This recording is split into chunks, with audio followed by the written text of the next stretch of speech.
1. I moved into my current complex about 1.5 years ago. Ever since I've lived here, I've had issues with the woman who lives beneath me. My first ever interaction with her was when I was doing my laundry in the building laundry room. I opened the door with my hands full of a basket of laundry, and I opened the door and smiled at her to be kind. And before I have a chance to do anything, she tells me in the most condescending way, "Are you gonna turn off the light?" I just thought that was rude and brushed it off. Multiple times throughout the week after that, she's banging on our door telling us to be quiet. It was a bit annoying considering it was always like 6 p.m. when she would complain. And the noises were unavoidable, like me doing the dishes. She then filed a complaint to the board about the TV being too loud, which ended up not having to be paid because management is aware this lady complains about everything. Apparently the last 3 tenants who lived here before us dealt with the same things, her constantly complaining about the dumbest things. At first I thought she was just annoying.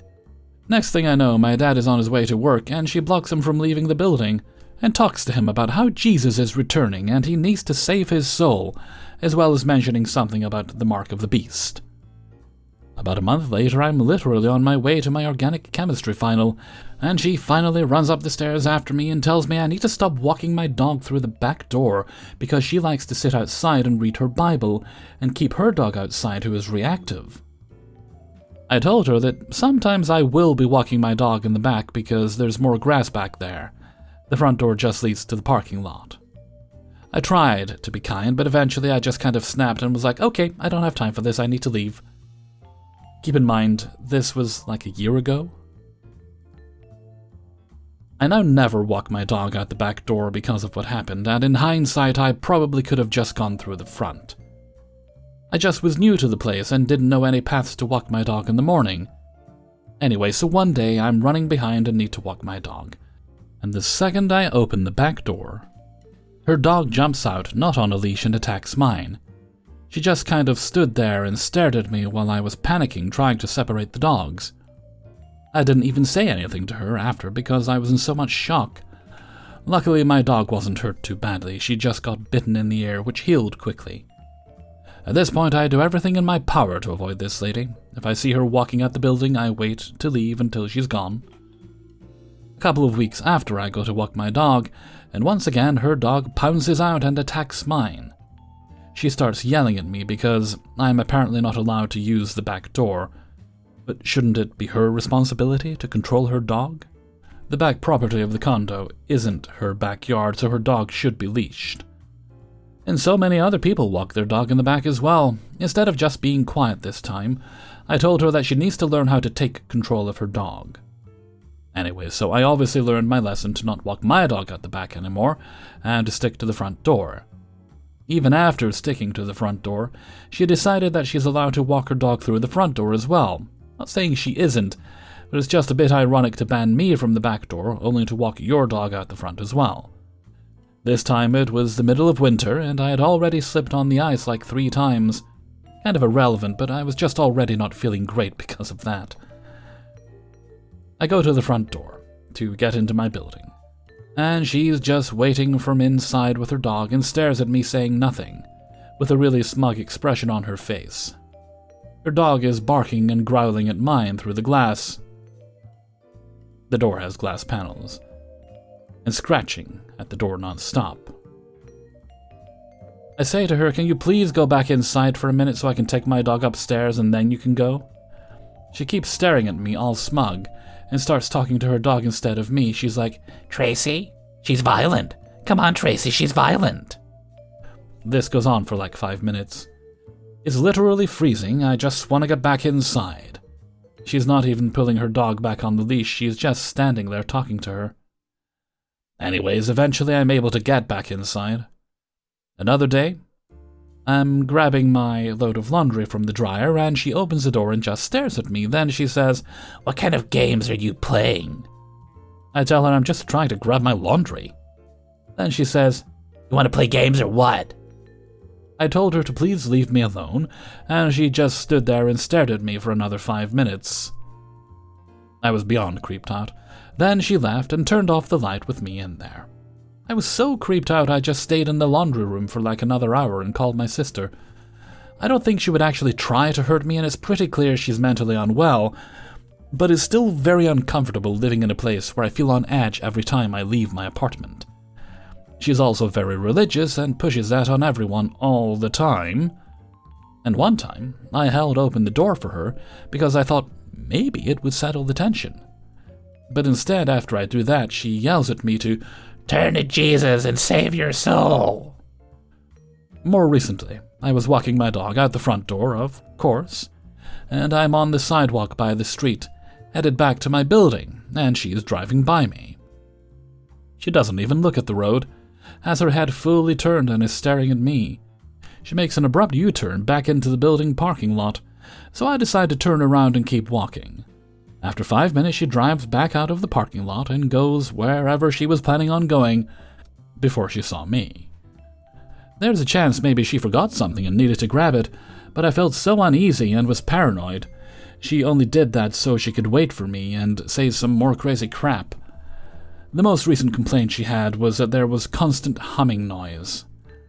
I'm assuming that what she's referring to as my fan is literally 30+ degrees outside, and we don't have AC, so obviously we need to have fans on.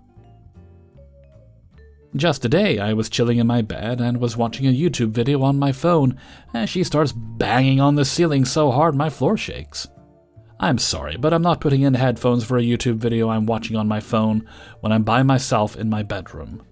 I get the feeling she's just constantly watching my every move, just trying to find the next thing to complain about.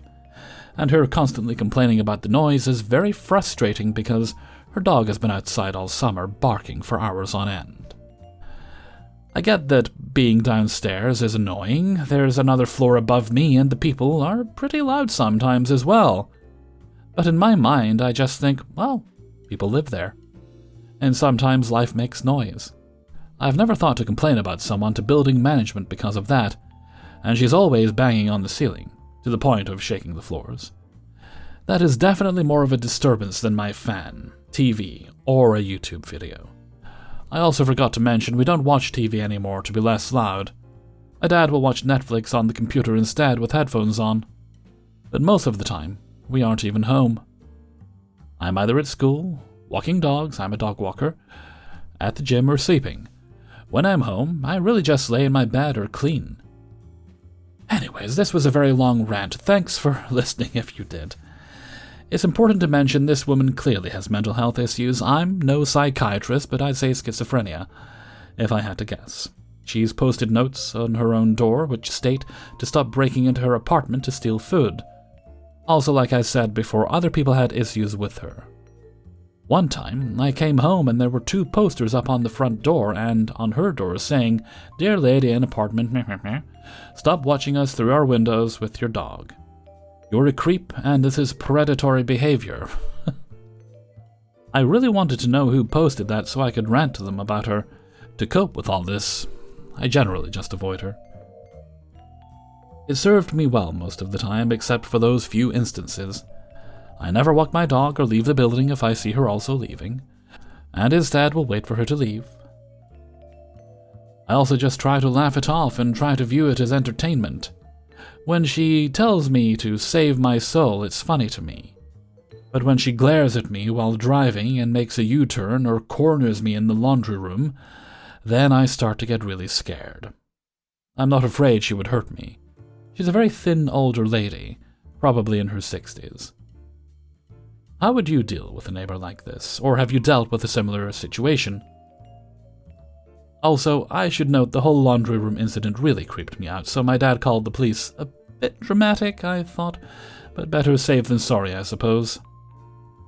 So now we have a file, I believe, and just document any other incidents. Just thought I'd share this story in case anyone has dealt with anything similar. Hellfreezer's note. Sounds like the dog's a menace, and she definitely needs to be reported for that if she clearly can't or won't handle it. Would definitely complain to the landlord about the neighbor if I were you, because what she's doing is antagonistic. It doesn't really matter if she's mentally ill. She's making your experience living there very unpleasant. You shouldn't have to act like a guest in your own home because of her. Hopefully, she either quiets down, which I doubt will happen, or they have to do something about her eventually. best of luck with it. 2. Have you ever been in a petty situation that leaves you scratching your head and asking, where the hell is Johnny Knoxville? Well, yesterday just such an occurrence happened in my little neighborhood. I live in a rural and predominantly conservative area of Georgia. It's one of those places you think of whenever somebody uses the term country in regards to the type of place the Denzians live. Like many places, it isn't perfect, and it isn't like it doesn't have its fair share of problems. But I've lived here since I was 9, and for the most part, it's my own private slice of paradise. But since moving here from Tallahassee during my boyhood, we've had one next-level problem neighbor.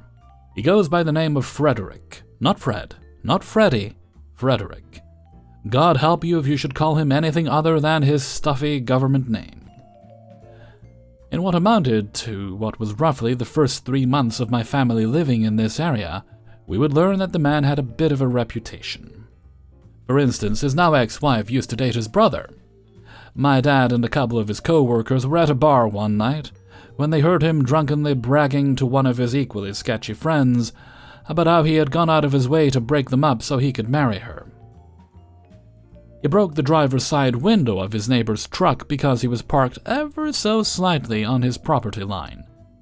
When Frederick was questioned about this, he blamed the child of the family next door, knowing the kid had Down syndrome and was borderline nonverbal. As convincing as he tried to be, the neighbor saw right through it because he had this little thing we refer to as common sense. And this boy could barely tie his own shoes, let alone break the window of a Chevy Silverado. Needless to say, both families weren't happy, and Frederick was forced to pay for the broken window with his auto insurance policy, after the neighbor got a good lawyer involved. We had, keyword, had an interracial couple move in across the street from us. They were renting from our old neighbors, Mr. and Mrs. Vernon. I have a few stories about them to share, but that's for a much more wholesome time. These two were, without a doubt, some of the nicest people on the block, and even though we are still experiencing the unfortunate after effects of Deep South racism, TM, most people didn't care. As a matter of fact, a good portion of the neighbors welcomed them with open arms. That is, except for Frederick. He would go out of his way to do things like wait until it was garbage day and dump a cooler full of loose fish guts left over from one of his fishing sessions into their trash cans. Other times, like when my neighbor's African-American wife would be outside, say getting the mail, and Frederick happened to be driving his little beat-up Ford Ranger, he would drive by blaring country music with incredibly racist lyrics.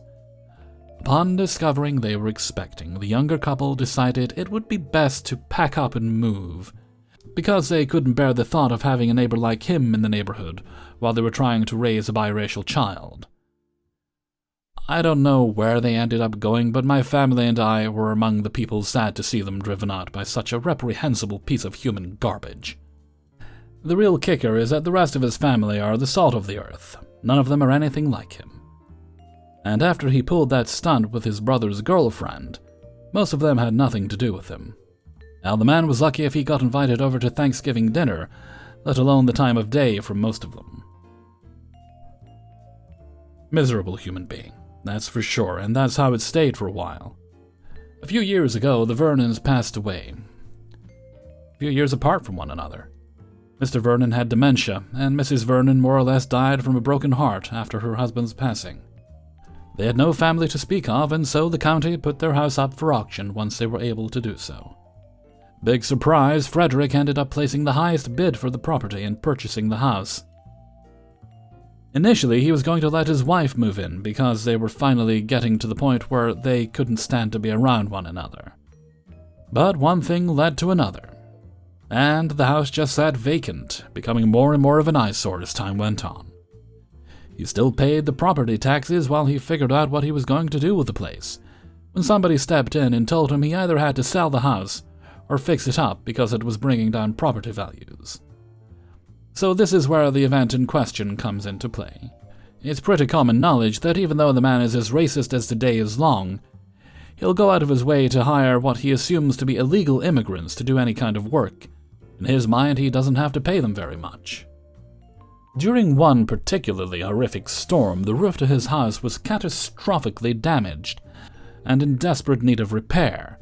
Once the property grounds had dried enough, he went down to one of those big box hardware stores with his truck and came back with a few people riding in the bed. I was on my way to work when they arrived, so I only caught a little bit of the interaction in the time it took for me to walk up my driveway and get into my car. But from the little bit I could hear, he was acting quite standoffish towards these gentlemen. "Any y'all speak a lick of English?" I heard him ask as he opened my car door, and I casually looked over in his direction, as to not get caught, only to see a young man, at most in his mid-20s, raise his hand while the other guys just stood there and smiled, trying not to make eye contact with Frederick. As I got in my car and started it, I'm checking the mirrors and making sure it's safe for me to back out like you normally do, and as I'm doing so, I see Frederick take this young man inside. For 5 days or so, I watched these guys strip his roof, and leave and come back with supplies, repair the damages done to the side of his house, where a rather large pine tree had fallen in, taken out some windows, re-shingle the roof, and I was absolutely awestruck as to how efficiently this group of 5 guys did their job. And I was dumbstruck by what Walter was doing the whole time. At some point he decided he was going to take a folding lawn chair and set it up at the very edge of the property so he could relax, drink beer, and bark orders at these guys. At some point during the repair process, Walter must have gotten in contact with a company that rents porta-johns. Basically a portable outhouse found throughout construction sites, carnival grounds, and any place where restrooms aren't generally available. Just for those of you who may not be familiar with the concept or the term. Anytime one of these guys took a break, I would watch this clown pull a stopwatch out of his pocket and time these guys, and if they went over a couple of minutes, he would yell at them for crapping on his dime. Mind you, I was off work this day, and I let curiosity win over, so I was just sitting on my front porch, in my little swinging bench, sipping on a glass of iced tea, and just watching things unfold. At this point, I didn't give a crap about getting caught, but Frederick was absolutely oblivious to my presence. So as I'm watching for a little over 2 hours, I'm noticing the fact that tensions were running a little bit high. And when I say a little bit, it was almost like Frederick was the type of moron absent-mindedly smoking a cigar over a crate of high-powered fireworks. You just knew something was going to happen. It was just a matter of waiting. Finally, I can only guess, these poor gentlemen, who were working their butts off, mind you, must have hit a snag because by now they were doing work inside the house. The man who stated he could speak English came out with the biggest guy in the group. The man was easily 6'4", and he looked like he could bench press a Ford Falcon. This was the guy hauling shingles up and down the ladders, doing a good portion of the cleanup, hauling drywall in and out the house, and he was doing it with such speed it was almost effortless. A true feat of strength, and one of the reasons I was personally telling myself I would not want to get on his bad side. Frederick got on his bad side. I'm not necessarily sure what was said, but I know it was in regards to the work they were doing. The young man soft-spokenly told him something, and when Frederick heard those words escape his lips, he jumped up from that lawn chair and got in his face screaming about how he wasn't made out of money. And then he started screaming out all sorts of racist BS. I watched as the other gentleman walked out of the house and stood in the front yard, while Frederick launched into an adult temper tantrum on this poor kid. Finally, the big guy had enough. Before I get into what happened, it occurs to me that I didn't really describe what Frederick looks like, so let me give it a go. This man is 5 foot 7 inches in lifts. He looks like Chuck Norris, if Chuck Norris were Walter White's best customer. He'd like to think he's intimidating, but he's about as intimidating as a St. Bernard puppy with behavioral issues. This man has an ego the size of Portland, but I'm sure I've described as efficiently as possible already. I watch as the big guy yokes Frederick up by sticking his hands under his armpits and carrying him across the yard like a toddler. He walks over to the porta-john and proceeds to toss Frederick in. I watch as Frederick folds like a lock-back knife and goes butt-first through the open toilet hole and sinks into the point where his toes were touching his shoulders. Not only is he stuck, he's screaming about how he's touching the contents, and I'm doing my best not to die laughing. The icing on the cake? The big guy then goes over to the porta-john and proceeds to shut and lock the door before everybody just walks off. It takes about an hour, but eventually Frederick kicks open the door, breaking the lock in the process. And his backside, from just under his butt up to the small of his back, is coated in blue and brown liquid. The smell is so palpable, I'm catching a whiff of it from across the street. I watch as he takes the stopwatch out of his pocket and proceeds to smoke bomb the thing on the concrete sidewalk in front of the house as if he were a ninja trying to make an escape. He's cursing up a storm and thoroughly humiliated. The guys he hired had gotten the hell out of Dodge and were long gone by now. It gets better. As I'm typing this up, Frederick is currently in his front yard with the county building code inspector. Turns out, he neglected to do the most basic thing anybody who does any kind of major league home repairs in our area has to do. He didn't get the permits. I'm getting ready to go in for an evening shift, but sitting in my living room on my laptop, periodically looking at the chaos unfolding. I think he's up to 4 pink slips. Each one of those is a fine. I have no idea what he's going to end up having to pay out of pocket, but that's the risk you run when you try to cut corners because you think nobody's gonna say anything. If you weren't such a royal piece of work, maybe you would have gotten away with it. But you've ticked off so many of the neighbors in the area and made so many enemies. This has been turned into an IRL version of Clue, minus the murder mystery. Hey, Frederick, let me drop you a hint. I'm thinking it was Professor Plum in the library. 3. I have a house in a small village, and about 5 years ago my neighbor sold his house, but parceled off the garden area and offered to sell it to the people who bought the house, but they refused. He listed it separately. The land is constructible, developed. So when a construction company put in a bid, I made an offer and bought the land and yard to prevent 3 new houses from being built, and to keep the area green and peaceful for my horses. The guy who bought the house has been using the yard space for his Rottweiler, all 3 years of the dog's life, so now that I've been clearing and cleaning the land, the dog sees me as an intruder. It took me over a year to purchase, so the neighbor has known I would be here, but I gave him 6 months of back and forth about let's get a fence up, since it's a bit dangerous for me to be on my own land. I have been nice, and frankly, I always knew I'd most likely be paying for the fence, so that's not a big deal. Actually, in the loan I took for the property, I asked for more money so I could have a good budget for a new fence. Last Saturday, I was giving a horse riding lesson in my area, and the dog was barking non-stop on my yard. My husband got videos and photos and sent them off asking to talk or get a call from the home and dog owner. Nothing. So another message was sent a week later asking if there was a misunderstanding. Let's talk fences, etc. And the neighbor went off on this branch emotionally about how he's not gonna be bullied or pay for a fence, and his dog should be allowed to run free, and I can't expect anything to change. Okay, bit out of left field, but that's fine. So today I set up a lawn chair on my beautiful yard with 2 Czechoslovakian Vachaks on leashes. One is European plus French champion, and the other got his CACS, so they are both recommended to breed because of their good temperaments. And they understand the assignment. I sat sipping loudly and scrolling on my phone, wearing a high-visibility sweatshirt. My dogs don't bark, but just laid down while his Rottweiler was barking at them like crazy.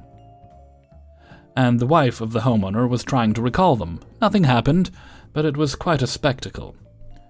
It's very petty, but I'm just sitting on my property sipping a Coca-Cola and watching YouTube with my silent but good dogs. I'm also facing their home, but on my property. I probably look like a child, but I don't care. Also, since I own the exterior and perimeter fencing, I've left my gate to this property wide open. Actually, it's off entirely as I'm renovating it.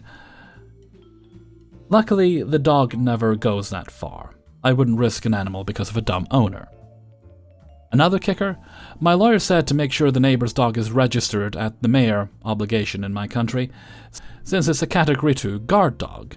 It's not registered with our mayor, at least not as of yesterday, so if something is happening, it will be a big problem for them. I've been so nice. I'm done.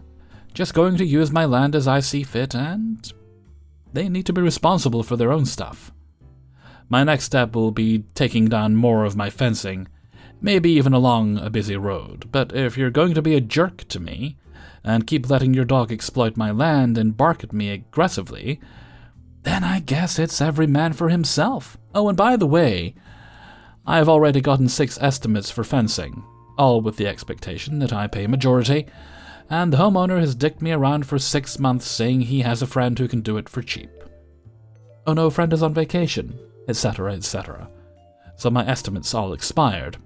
So yeah, I've been moving my butt to make a good fence, but I'm tired of talk and time wasting. And now really rude and irrelevant messages. Also, this entire time I've been documenting everything, and have so many photos and videos, so please underestimate my kindness. 4. The backstory. I moved out of one rental place to another, but the new place is more crowded than I've ever lived in previously. I'm used to most people putting on a face, even if they don't mean it, so when I first got there, and another neighbor, has become my friend, so I'll call him friend, or he, him, came up to me and let me know this other neighbor is quite the disturbance to the area, is old and walks like a penguin. He shall be known as Penguin. I had a hard time believing it. Everything seemed to be fine from my point of view. Even after being told Penguin tried to go through City Hall and invite another neighbor on their pool installation. I guess Penguin went there and tried everything he could to stop the process, but ultimately failed. I had heard Penguin yelling randomly at other people, but I was never able to find out what for.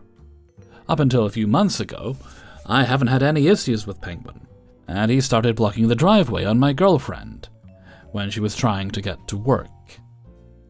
I guess now is a good time to mention, I park in a small driveway, just big enough for 2 cars, one in front of the other, and the street we pull onto has cars lined up halfway on one side, and the other half, they're on the other side.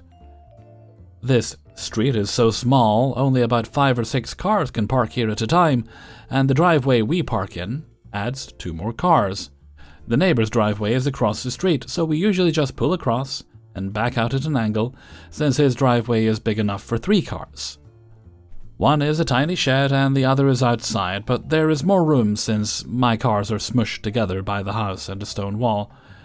There's already a car to my left pulling out, and to my right is across the street, so I can't really go left or right without making a 6-point turn. Now, most people in a more rural area would be totally fine with the pull-in to back out since it's obvious the area is tight. Back to blocking my girlfriend in the driveway. He would pull his car out and just park it, staring at her, and it made her uncomfortable. Not to mention, it made it so difficult to pull out. After she would start to go down the driveway, he would back his car back in. I was originally like, just ignore him, he's 70 and probably becoming paranoid. A few weeks later, she pulled her front bumper into his driveway when he was outside, and he came running over yelling at her. Penguin pointed on the window for her to roll it down, with my kids in the car. Needless to say, when she told me about that, I was seeing red. The next day, I had gotten home earlier than my girlfriend, and Penguin came out to yell at me, with my front tire touching his driveway. I got out of the car and said not to yell at me or my family, and went on to explain how difficult it is to turn around in a tight area, and he cut me off before I could even get words out. He started saying things like this is his driveway and nobody is allowed in it. I'm pretty sure where we live there's something like 2 feet of your property line available to public. Anyway, he started going on and I started yelling in his face. I don't think I handled myself the best, but my girlfriend showed up and had me finish parking without incident. Present day, Penguin has continued to be a pain in the butt, over turning around in his driveway. Things like parking both cars right on the edge of his driveway and constantly watching us park every day. It has me wondering what he has to hide, because he's either unhinged or he's hiding something. Conspiracy theories aside, the beginning of the week he went out and purchased a damn chain to permanently block his driveway. I realized it isn't very secure. I can unhook it and take it with me so he doesn't have it, but I chose to go out and purchase locks to help him out. Needless to say, the penguin was probably late for work, since today I locked it in 3 spots, keeping him from being able to untie it or unhook the chain without the keys that I took to work with me. Also, the chain definitely makes it so I can still stick my nose in his driveway without the hassle of constantly going forward and reversing to get out. We'll see how he managed to get out later today when I get home. Also, where I'm from, it's illegal to block your driveway, and I can't seem to figure out if a chain counts as blocking the driveway. There is no sidewalk because the road is that narrow. 5. We moved to our current house back in January. We have a situation, and if anyone has advice, it would be appreciated. When we moved here, our house had a bench swing installed and facing the creek in our backyard. We also had a swing set. A few months ago, we were hit hard by flooding, and it took out the bench swing and the swing set, carrying them hundreds of feet. The swing set ended up mangled in the trees on the edge of the property line, and the bench swing went into our neighbor's property across their driveway into some thicket. We live in the country. We spent a couple of weeks trying to clean up after and got the swing set down and out. It was metal and bent around a lot of things. But the bench swing was still there. Right after getting the swing set fully out of the trees, the neighbors put up no trespassing signs, preventing us from going into their property and cutting out the bench. We figured it's fine, we'll leave it, and when we see them we'll talk to the neighbors and ask to get it out. At that point, we hadn't met them yet. Every time we've seen them since they've stuck the sign up, they've avoided us like the plague. Have called the cops on us for literally no reason, and they've sided with us each time. He yelled at us for getting close to their property line, but not even on their property. Driven by slowly while my kids were playing outside, the list goes on. We haven't had a chance to remove the rest of our belongings due to this. We're trying not to be jerks or do anything illegal by trespassing, but we're also not sure why they have such an issue with this. Now on to the main reason for this post. That bench swing, I noticed it this morning hanging on posts in their property, in a way that they can watch what's going on in our yard once the leaves fall off the trees. How do I know it's our bench? It wasn't there before. The old bench isn't in the thicket anymore, and our bench had a very specific pattern to it. They didn't even offer to give it back after not letting us get it. They just took it and used it. I have photos of it pre-flood taking it away so I can confirm it's ours. Is there anything we can do to get it back sans calling the cops, since they refuse to talk to us? Would they even do anything? And are we out of luck because it was on their property for a few months, even though they wouldn't let us legally retrieve it to begin with? It's not the end of the world, but at the same time, it's a serious WTF. They have no trespassing signs everywhere, and they seem like they have a screw loose, so I don't think going up and knocking on their door is an option either, as I don't want to get shot at or have the cops called on us for no reason again. Just to add, since some people are fixated on how long the cleanup took, for clarification, the swing set and bench swing were the only things mentioned because they're all that are relevant to things ending up in or near their property. We had weeks worth of debris cleanup and repairs due to damage to our house and garage. So yes, home repairs came before anything else and cleanup took time. I have a special needs child and a full-time job. Sometimes things take time and you have to prioritize. The swing set was also literally wrapped around trees, with tons of debris, so it took a few days and tools to cut through metal to get it removed.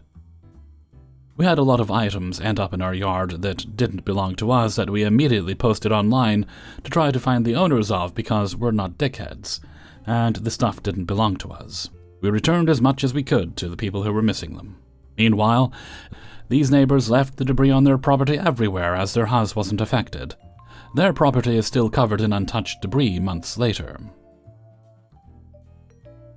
Hellfreezer's note: I think at this point, really the only safe option you have is to have a polite word with the police, explain the situation, and get them to go with you while you retrieve your property, if they're willing to do so. Hopefully, if you've got good cops where you live, they will be.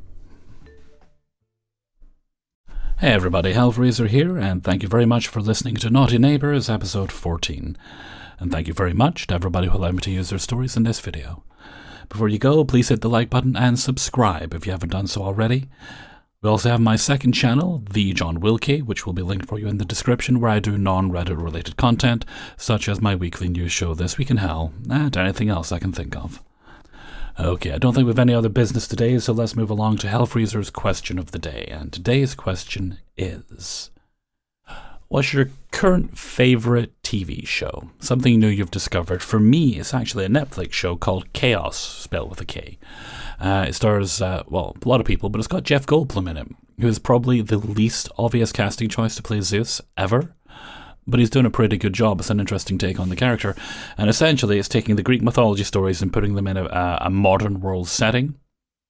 Just that, you know, the Greek gods are real, and people still worship them. So we're seeing the stories of the gods unfold somewhat as they did biblically, like, for example, the Orpheus and Eurydice, you know, him going down into the underworld to try and bring her back, although there's an interesting take on that without giving spoilers. And Cerberus is a very good boy. A very good boy. A very good boy. Let me know what you think in a comment below. And before we go, let's have a look at the answer of the day from a previous video. And this was from Naughty Neighbours 13 and was about, do you like to shower at the start of the day or the end of the day? And I'm definitely an end of the day kind of person. Today's answer comes from Juana Legrand. Just realized I've been getting your name wrong all this time. I do apologize. I shower at night. I shower at night time before going to work. Only in summer I will shower in the morning, arriving from work, because I'll be sweaty. Thank you very much for your answer, Juana Legrand. Okay, and with that, I'm going to head off for now, so until next time, thank you very much for listening, and take very good care of yourself.